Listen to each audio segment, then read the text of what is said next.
மாடம்பாக்கம் சரபேஸ்வரர் இரண்யகசிபு என்ற அரக்கனை கொன்றும் கோபம் தணியாமல் இருந்தார் நரசிம்மர்.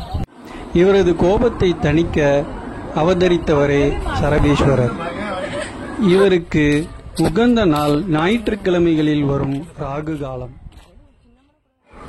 இத்திருத்தலத்தின் மூலவர் பெயர் தேனுபுரீஸ்வரர். இங்குள்ள குளத்தின் பெயர் கபில தீர்த்தமாகும். நம் அனைவரும் நாகலிங்கப்பூவை பற்றி அறிந்திருப்போம். இத்திருத்தலத்தில் அந்த மரமானது உள்ளது. இதை பார்ப்பதற்கு இயற்கையாகவே ஒரு சிவலிங்கத்தின் மேல் 5 தலை நாகம் படமெடுத்தாற் போல் இருக்கும். இது இயற்கையின் அதிசயம் எனலாம், இல்லை கடவுளின் அதிசயம் எனவும் கூறலாம்.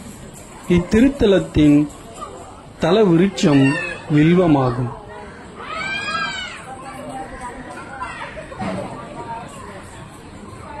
இத்திருத்தலத்தின் மூலவர் பெயர் தேனுபுரீஸ்வரர். இங்குள்ள குளத்தின் பெயர் கபில தீர்த்தமாகும்.